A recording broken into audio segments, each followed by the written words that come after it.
എല്ലാവർക്കും നമസ്കാരം. അമിതമായ ആത്മീയതയും അധികാര ലഹരിയും ഇന്ന് ആത്മീയ ഗോളത്തെ തകർത്തുകൊണ്ടിരിക്കുകയാണ്.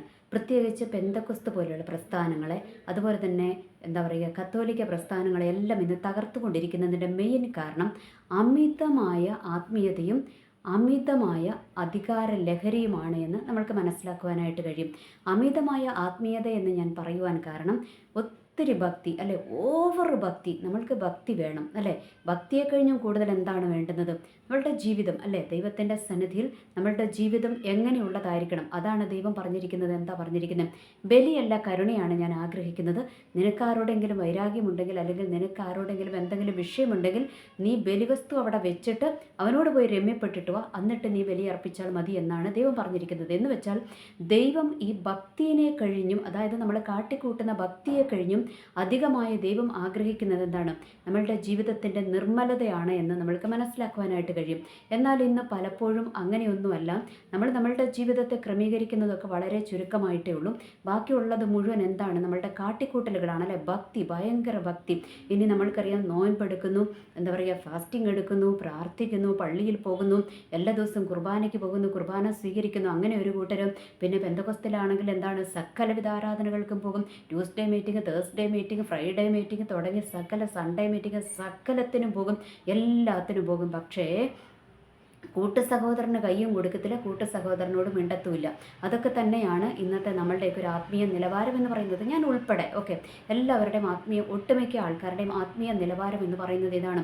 കടുത്ത പക, കടുത്ത വിദ്വേഷം, അതായത് മറക്കുവാൻ പറ്റാത്ത ഒരു തരം അസൂയ. അതിൻ്റെ പുറത്തെന്താണ്? ഒരു വ്യക്തിയോടുള്ള കടുത്ത ആനപ്പക.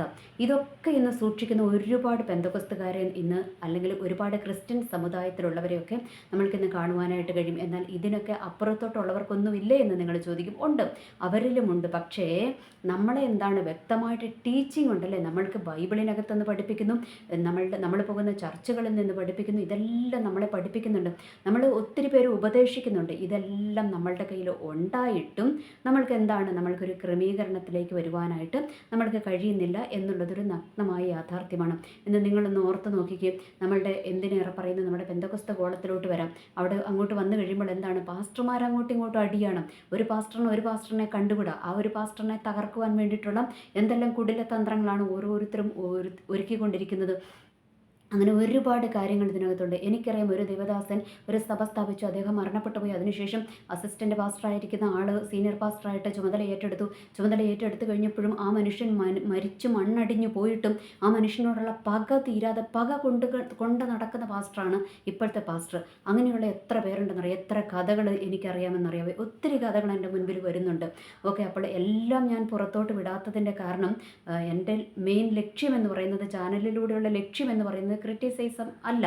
പക്ഷേ ഒരുപാട് കാര്യങ്ങൾ എങ്ങനെ കുന്നുകൂടി കിടക്കുമ്പോൾ അതിനെയൊക്കെ ഒന്ന് തൊട്ട് പോകുക എന്നുള്ളതേ ഞാൻ ചെയ്യുന്നുള്ളൂ. അപ്പോൾ ഇതുപോലെ പക സൂക്ഷിക്കുക. ഒരാൾ മരണപ്പെട്ടു പോയാലും അയാളോടുള്ള പക സൂക്ഷിക്കുക, അയാളെ തകർക്കുക, അദ്ദേഹം സ്ഥാപിച്ചതിനെ തകർക്കുക, അദ്ദേഹത്തിൻ്റെ കുടുംബത്തെ തകർക്കുക, കുടുംബത്തെ ആ സഭയിലോട്ട് കാല് ചവിട്ടിപ്പിക്കാതിരിക്കുക. അങ്ങനെയൊക്കെയുള്ള ഒരുപാട് കാര്യങ്ങൾ, അദ്ദേഹത്തെ സപ്പോർട്ട് ചെയ്യുന്നവരെ ആ സഭയിൽ നിന്ന് ഓടിക്കുക. അങ്ങനെയൊക്കെ ചെയ്യുന്ന പെന്തക്കൊസ്ത് പാസ്റ്റർമാർ ഇതിനകത്തുണ്ട്, ഈ പെന്തക്കൊസ്ത് ഗോളത്തിനകത്തുണ്ട്. അവർ ഒത്തിരി ആത്മീയതയുടെ മുഖം മൂടി അണിഞ്ഞ് നടപ്പുണ്ട്. അതിനകത്തെ വേറൊരു കാര്യം എന്താണെന്ന് വെച്ചാൽ, നമ്മൾ വിചാരിക്കും ഇവരിലൂടെയൊക്കെ ദൈവം പ്രവർത്തിക്കുന്നുണ്ടല്ലോ എന്ന്. ഓർക്കുക, ദൈവത്തിൻ്റെ പ്രവൃത്തി എപ്പോഴും എന്താണ്? നമ്മൾക്കറിയാം, ഒരു വലിയ ടാങ്ക്, ഞാനൊരു എക്സാമ്പിൾ പറയും. ഒരു വലിയ ടാങ്ക് ഉണ്ട്. ആ ടാങ്കിനകത്ത് നിറച്ചും വെള്ളമുണ്ടല്ലേ. ആ വലിയ ടാങ്കിനകത്ത് നിറച്ചും വെള്ളമുണ്ടെങ്കിൽ എന്താണ്? ആ വെള്ളം ഉപഭോക്താക്കൾക്ക്, അതായത് വെള്ളം ഉപയോഗിക്കേണ്ട ആൾക്കാർക്ക് ആ വെള്ളം കിട്ടണമെങ്കിൽ അവിടെ എന്ത് വേണം? ഒരു പൈപ്പ് നമ്മൾ ഫിറ്റ് ചെയ്യണം അല്ലേ. ആ പൈപ്പിൽ കൂടിയാണ് നമ്മൾക്ക് എന്ത് കിട്ടുന്നത്? വെള്ളം കിട്ടുന്നത്. ഓർക്കുക, ആത്മീയ നേതൃത്വത്തിലിരിക്കുന്ന അച്ഛന്മാരാണെങ്കിലും മെത്രാന്മാരാണെങ്കിലും പാസ്റ്റർമാരാണെങ്കിലും ഇവരുടെ ഡ്യൂട്ടി എന്താണ്?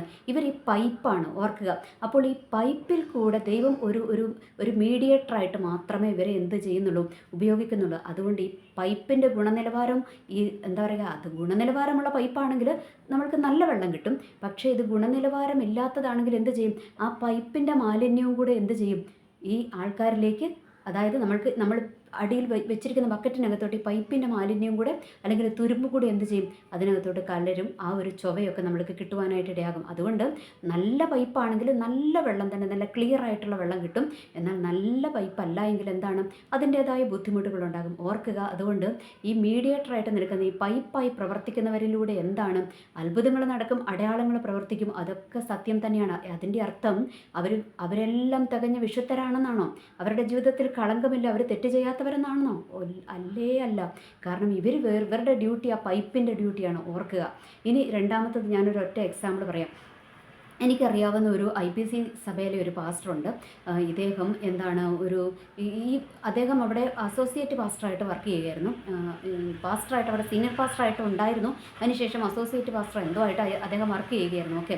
അപ്പോൾ ഇദ്ദേഹം എന്താണ് സംഭവിച്ചതെന്ന് പറയുമ്പോൾ, ഇദ്ദേഹം ആ സഭയിലുള്ള എന്താ പറയുക പാസ്റ്ററുമായിട്ട് പൊരിഞ്ഞ അടി നടക്കുക. രണ്ടുപേരും ഭയങ്കര അടിയാണ്. നമ്മൾക്കറിയാം, ഒട്ടുമിക്ക ഈ അസോസിയേറ്റ് പാസ്റ്ററും എന്താ പറയുക ഈ സീനിയർ പാസ്റ്ററും ഒക്കെ ഉള്ള ഈ ഇതുപോലെയുള്ള പാരമ്പര്യ സഭകളിലൊക്കെ മിക്കയിടത്തും നടക്കുന്നതാണല്ലോ. സീനിയറായിരിക്കുന്ന പാസ്റ്റർ എഴുന്നേറ്റിട്ട് ഒരു കൊട്ടുകൊട്ടും, അസോസിയേറ്റ് പാസ്റ്റർ ആയിരിക്കുന്ന ആളെന്ത് ചെയ്യും, തിരിച്ച് പാസ്റ്ററിനിട്ട് മെയിൻ പാസ്റ്ററിനിട്ട് ഒരു കൊട്ടുകൊട്ടും. ഇങ്ങനെയൊക്കെയുള്ള പരിപാടികളൊക്കെ നടന്നുകൊണ്ടിരിക്കുന്നതാണ്. അവിടെയും അങ്ങനെ തന്നെയായിരുന്നു.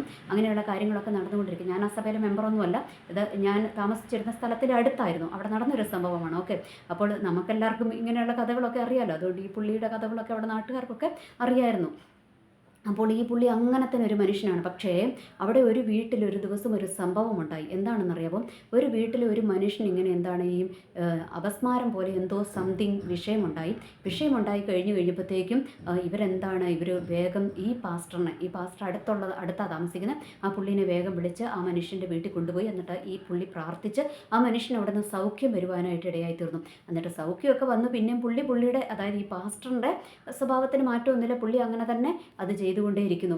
എന്നിട്ട് പിന്നെ സംഭവിച്ചതെന്ന് വെച്ചാൽ കുറച്ച് നാൾ കഴിഞ്ഞപ്പോഴത്തേക്കും അതേ ഈ പാസ്റ്റർ പാരലൈസ്ഡ് ആയിട്ട് കിടക്കുവാനായിട്ടൊക്കെ ഇടയായിത്തീർന്നു. ഓക്കെ.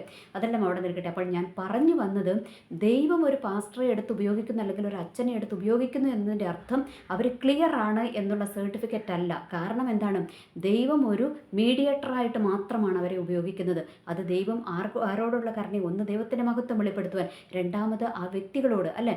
ഇപ്പോൾ ഞാൻ പറയാം, ആ ഒരു മനുഷ്യന് ഞാനൊരു സംഭവം പറഞ്ഞില്ല. ആ ഒരു മനുഷ്യൻ എന്താണ് ഒരു അസുഖബാധിതനായിരുന്നു. അപ്പോൾ അദ്ദേഹത്തോടുള്ള കരുണ, ആ ഒരു കരുണ വെളിപ്പെടുത്തുവാൻ ഈ ഒരു മനുഷ്യനെ ദൈവം ഉപയോഗിച്ചു. അത്ര മാത്രമേ അതിനകത്തുള്ളൂ. അതുകൊണ്ട് ഇങ്ങനെ പാസ്റ്റർമാരും അച്ഛന്മാരും എല്ലാവരും അതിവിശുദ്ധരാണ്. അവരിലൂടെ അത്ഭുതങ്ങളും അടയാളങ്ങളും ഒക്കെ നടക്കുമ്പോൾ അവരെല്ലാവരും അതിവിശുദ്ധരാണ്, ദൈവത്തിൻ്റെ അടുത്ത ആളുകളാണ്. അതുകൊണ്ട് അവർ പറയുന്നതും ചെയ്യുന്നതും എല്ലാം കറക്റ്റാണ് എന്നുള്ള മിഥ്യാധാരണ നമ്മൾക്കൊന്നും ഉണ്ടാകരുത്. ഓക്കെ.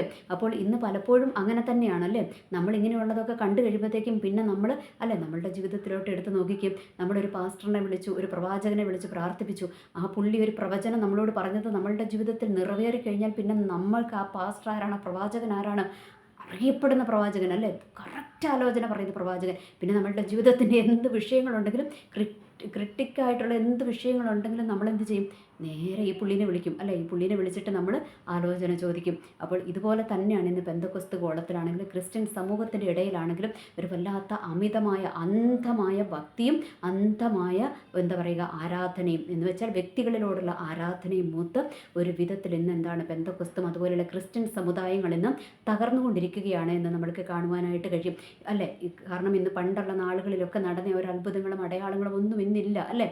അവിടെ ഇവിടെയൊക്കെ നടക്കുന്നില്ല എന്നല്ല, നടക്കുന്നുണ്ട്. അത് ആ വ്യക്തികളോടുള്ള ദൈവത്തിൻ്റെ ഒരു കരുണയാണെന്ന് മാത്രമേ പറയുവാൻ പറ്റത്തുള്ളൂ അല്ലേ. അതെല്ലാം അവിടെ നിൽക്കട്ടെ.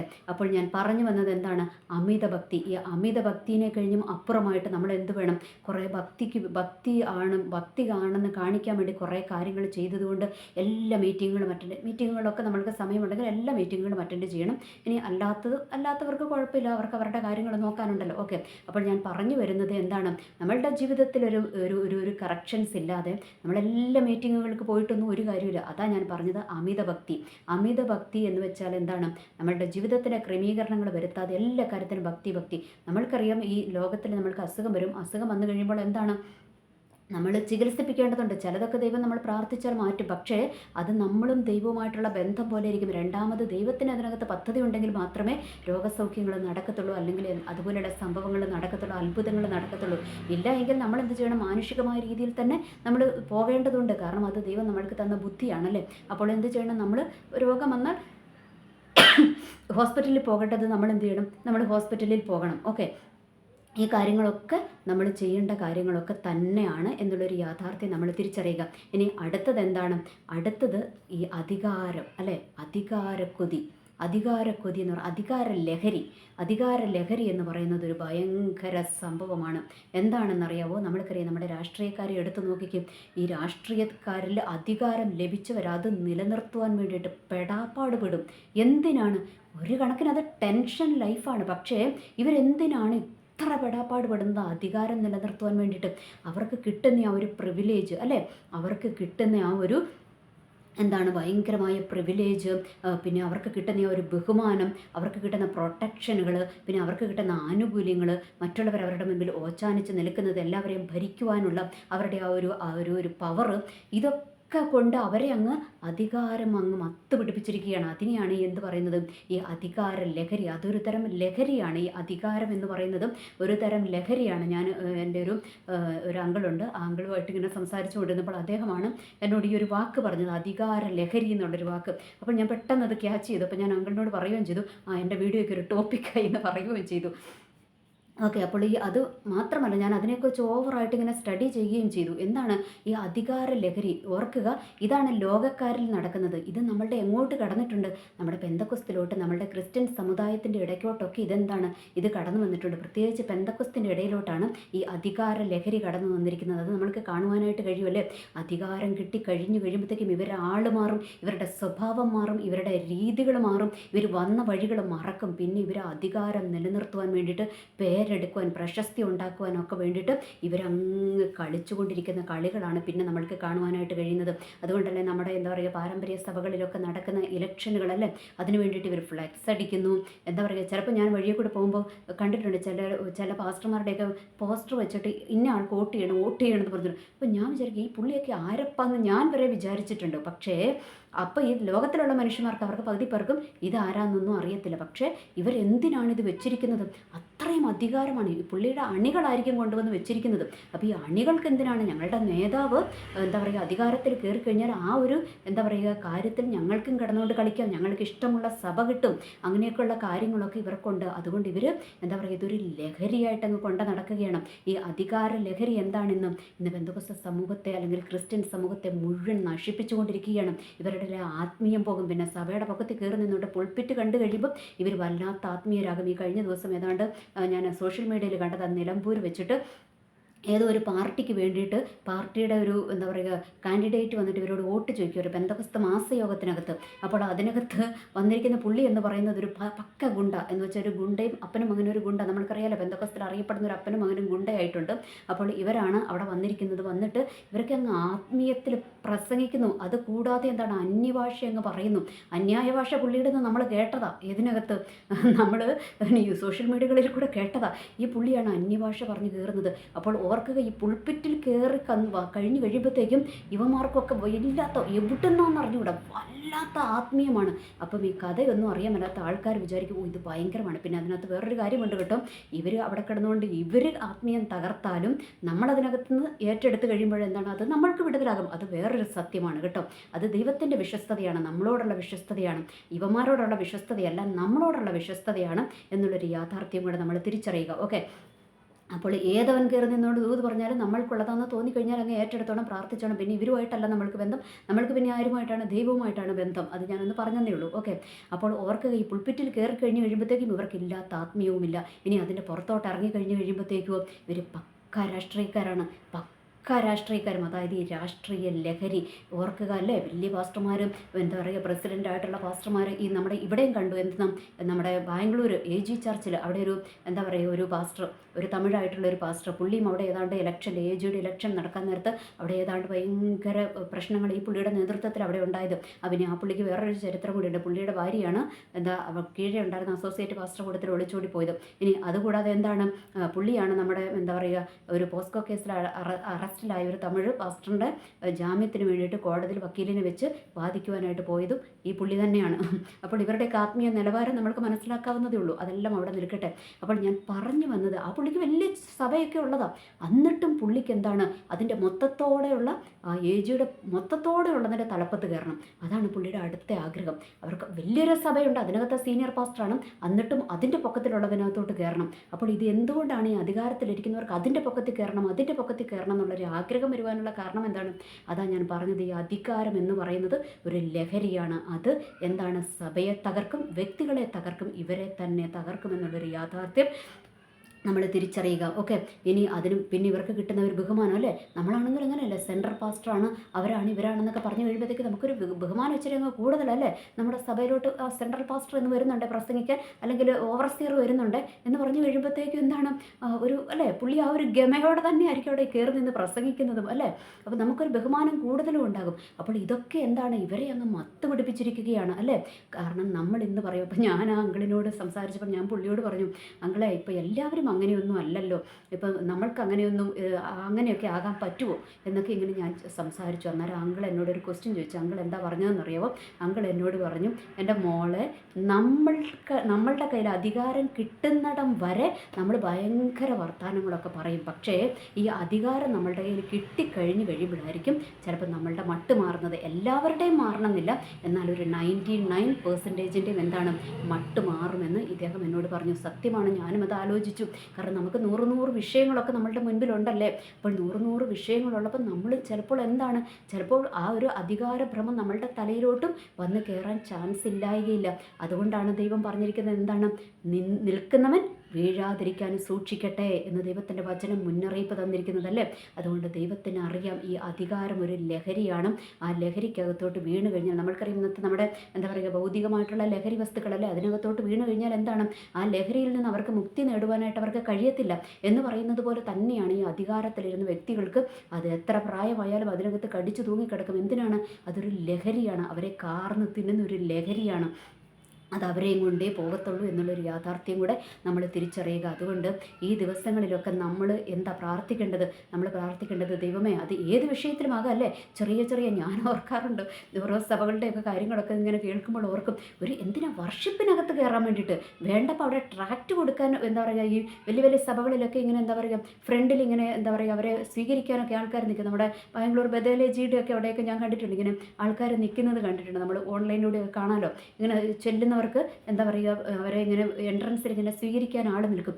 അങ്ങനെയുള്ളത് കിട്ടിയാലും മതി, ഇനി വോളണ്ടിയറായിട്ട് കിട്ടിയാലും മതി. ഇനി ഒന്നും വേണ്ടപ്പാ, അടുക്കളയിലെ ഫുഡ് ഒന്ന് സപ്ലൈ ചെയ്യാൻ, കഞ്ഞി വിളമ്പാൻ ഒന്ന് കഞ്ഞിപാത്രത്തിൻ്റെ അരികത്തൊന്ന് നിൽക്കാനുള്ളത് കിട്ടിയാലും മതി. എല്ലാവരുടെയും അല്ല പറയണം, അതൊക്കെ ആത്മാർത്ഥതയോടെ ചെയ്യുന്ന ഒരുപാട് പേരുണ്ട്, അവരെ ഒന്നും കുറ്റം വിധിക്കുകയല്ല ചെയ്യുന്നത്. എന്നാൽ ചിലരുടെ ഈ അധികാര ലഹരിയിൽ ആറാടുന്നവരുടെ കാര്യമാണ് ഞാൻ പറഞ്ഞു വരുന്നത് കേട്ടോ. എന്തെങ്കിലുമൊക്കെ ഒരു സ്ഥാനത്തിന് വേണ്ടിയിട്ട് കടിപിടി കൂടുന്ന എന്തോരം ആൾക്കാരെ നമ്മൾക്ക് ഈ ആത്മീയ ഗോളത്തിനകത്തോട്ട് കാണുവാനായിട്ട് കഴിയും. അതുകൊണ്ട് ഓർക്കുക, അധികാരം എന്ന് പറയുന്നത് ഒരു ലഹരിയാണ്. ആ ലഹരിക്കകത്തോട്ട് വീണ് കഴിഞ്ഞാൽ അതിനകത്തുനിന്ന് മുക്തി നേടുക എന്നുള്ളത് വളരെ പ്രയാസകരമായ കാര്യമാണ്. കാരണം ഈ അധികാര ലഹരിക്കകത്തോട്ട് വീണ് കഴിയുമ്പോൾ അവൻ തകർക്കും. എന്ത് തകർക്കും? നമ്മൾക്കറിയാം, ലഹരി വസ്തുക്കൾ ഉപയോഗിച്ച് കഴിയുന്നവന്മാർക്ക് എന്താണ്, അവർക്ക് കണ്ണ് കാണത്തില്ല, അവരുടെ മനുഷ്യത്വമില്ല, അവർ എന്ത് വേണമെങ്കിലും ചെയ്തു കൂട്ടും. ഇതേ പരിപാടി തന്നെയാണ് ഈ അധികാര ലഹരിക്കകത്ത് വന്നവൻ്റെയും എന്താ പറയുക പ്രവർത്തികളിലും ഇത് തന്നെ നമ്മൾക്ക് കാണുവാനായിട്ട് കഴിയും. മനുഷ്യത്വം ഉണ്ടാകത്തില്ല, ദൈവഭയം ഉണ്ടാകത്തില്ല, സ്വന്തം നിലനിൽപ്പിന് വേണ്ടി എന്ത് വേണമെങ്കിലും ചെയ്യും, സ്വന്തം പേരെടുക്കാൻ വേണ്ടി അങ്ങനെ പലതും ചെയ്തു കൂട്ടും എന്നുള്ളൊരു യാഥാർത്ഥ്യം കൂടെ നമ്മൾ തിരിച്ചറിയുക. അതുകൊണ്ട് ഈ ദിവസങ്ങളിൽ എന്താണ്, നിൽക്കുന്നവൻ വീഴാതിരിക്കുവാൻ സൂക്ഷിക്കട്ടെ. എനിവേ, എല്ലാവർക്കും നല്ലൊരു ദിവസം ആശംസിക്കുന്നു. നന്ദി, നമസ്കാരം.